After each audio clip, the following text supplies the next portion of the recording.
This video is sponsored by Ridge Wallets. Light metallic and robust in design, Ridge holds everything your old wallet could and comes in 30 unique styles, including carbon fiber and burnt titanium. Every wallet comes with a lifetime warranty and you can try it out for 45 days. With over 30,000 5-star customer reviews, try one for yourself and get 10% off at ridge.com/Dane. Free worldwide shipping and returns using code DANE. Check out the link in the description. Yeah, right, lad. I'm going to go over the new expansion cards, but only the ones that I think will see permanent play in Wild. There's 13 of them, and these, in my opinion, are the best cards, and I think pretty confidently that the majority of these ones I'm going to list off are going to see a permanent home in current Wild decks. We'll start off with this one, Lawkeeper. 4 mana neutral legendary, as you can see, obviously. This will find its way into Reno decks and some combo decks. If you consider a Reno Priest, you play this near turn 6, turn 7, then you would then draw Death Knight, Psychic Scream, and then Razar, based on what 5 drops and 6 drops you got on the deck. So this would make your Reno deck more reliable to get to that win condition. Same could be said for the likes of finding Death Knights in Warlock. Less useful though because Warlock has tap. Another use for this is Mecha Cthulhu. You play this in the Cthulhu deck with the max card draw. You have some card draw in hand, you play this, and then your next top decks are going to be Cthulhu and then Hermit, and then win the game, essentially. Very powerful, and making decks reliable is what Wild needs for some of these Reno decks, and this will definitely do it. Should be a staple in most control Priest decks, with the exception of like Big Priest and obviously Tempo Priest wouldn't use this. This is great for combo disruption. You can disrupt Cthulhu Lock. You just play their Cataclysm and it destroys their entire deck.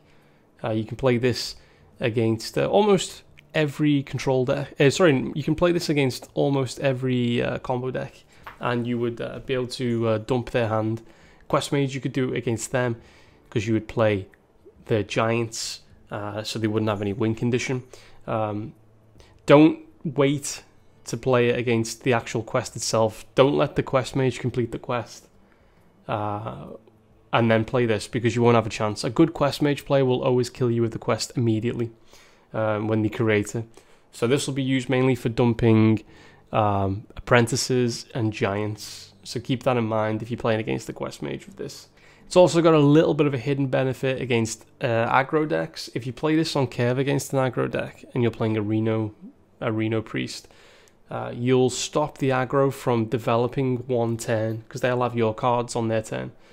So this will let you transition into your AoE a little bit more reliably. So if you play this on 2, it stops your Demon Hunter from developing a free drop, which is pretty important. No surprise, Lightning Bloom's on the list. This is basically the design of old Innovate before it was nerfed, but you gain 2 Overload. This will be used by Druid and Shaman, I think, not just Druid. This will see play, it's obvious, because the current version of Innovate still sees play. So does Biology Project. So this is a no-brainer. This is insanely good. I've got a Gibbling on the list here, which is a common. It's got Spell Burst, the new mechanic, and it summons a copy of Gibbling, which then in turn can summon another copy. This, in conjunction with Lightning Bloom, I think could resurrect Token Druid back into the meta. It's that good that some turn 1 plays just might be unbeatable.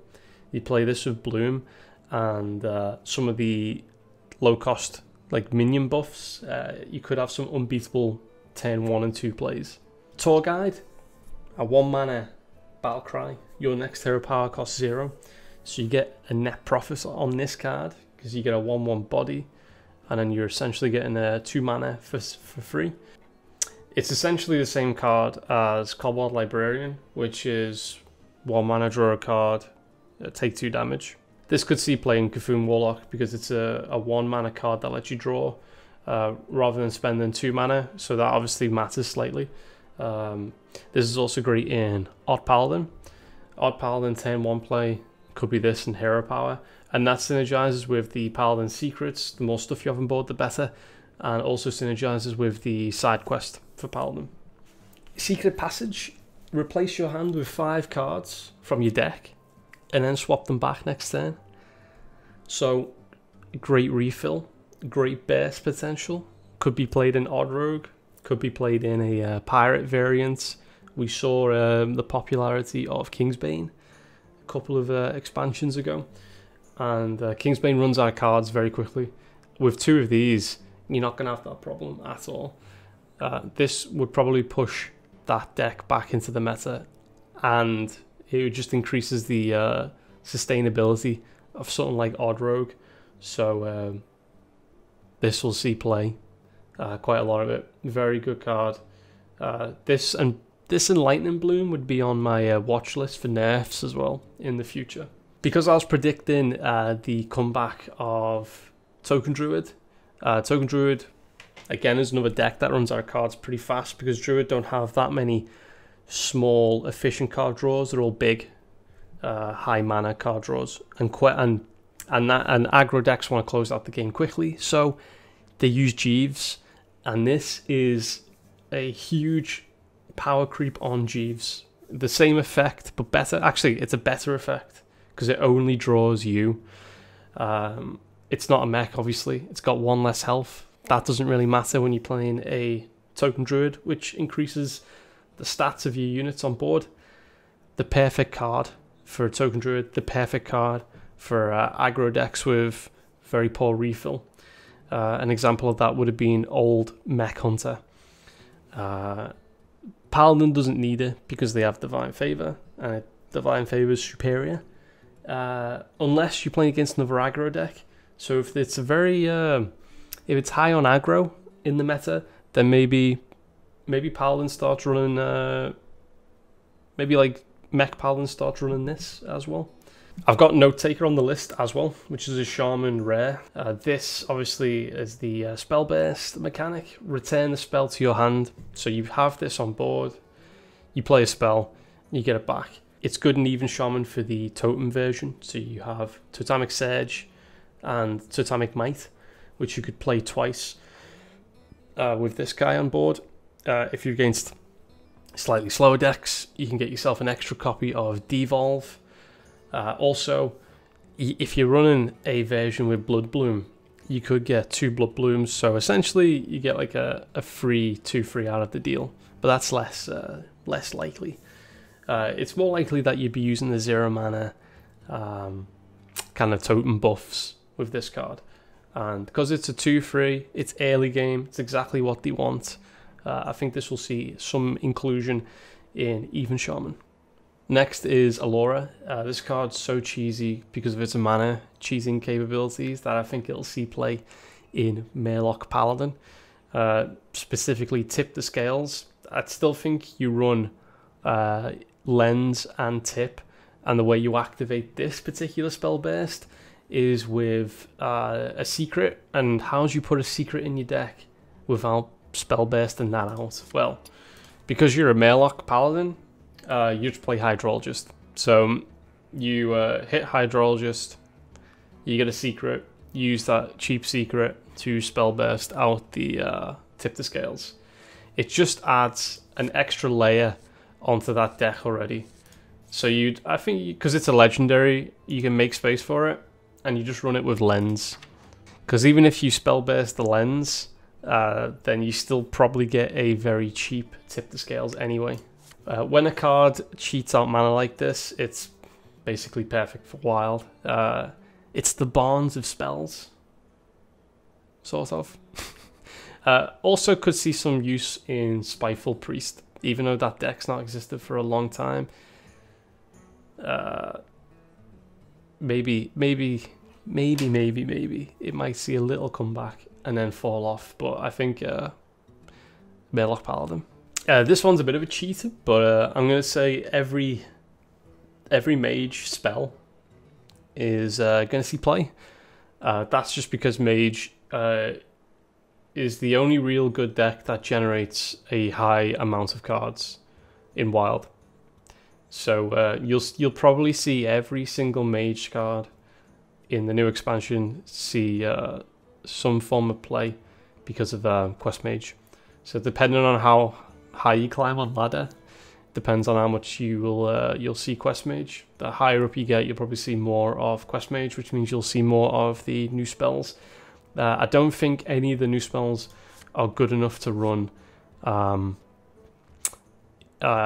in your actual list. These will all see play through generation. Brittlebone I've got next. Dual class card again. This is Warlock and Priest. Its battle cry is if your hero's health changed this turn, you can destroy a minion. This is 4 mana costed, so it's pretty good for a hard removal of big stuff. It's like Vilespine, I suppose, because you've got to complete an action in order to make the battle cry trigger to destroy something. If you're playing Razar Priest, obviously this is potentially a 4 mana removal because you can hero power for 0. You can also do this in Warlock if you play something like Kobold Librarian to drop your health a bit and then use it. So this could be like a 5 mana removal. There's also a new card that I think will see some play for 0 mana. That is also a dual class card, Raising the Dead. That could also work. This would be good in Reno decks because you can bring back Kazakus or Razar if you time it correctly, and have a couple more battle cries go off. Extremely defensive and very good synergy with the new card Brittlebone.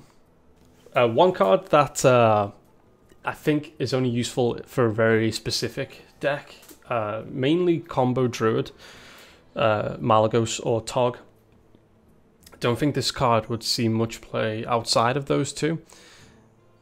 Mainly because Malygos and Tog, you don't want to draw those. You want to tutor those out with Melon. So if you're about to top deck one of those, you just throw them back into the deck. Other combo decks, I don't think really need or want the spear or the sphere. Sorry. They'll generally use the new card Lawkeeper to reorder their deck, whereas Combo Druid doesn't want to reorder the deck. They want to find specific cards like UI. It's good for Druid because they tutor a lot of cards out for the likes of Oaken Summons and also Psych Melon, because they tutor and that's part of their combo. I think that's the only reason that this weapon might see play. Lastly, I had Rune Dagger as one of the playable cards in Wild.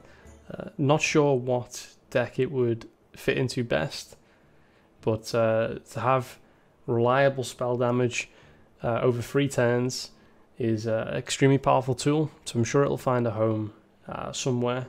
The fact it's common is excellent because most people are going to unlock this card. So that's the last card. I think all of these cards, with the exception of maybe Rune Dagger, will see a lot of play in Wild in current decks, and some cards will revitalize old decks.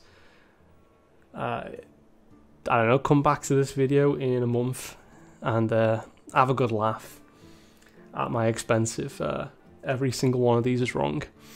I hope you enjoyed the video, and I'll catch you hopefully in my old setup soon, and not this fairy princess room.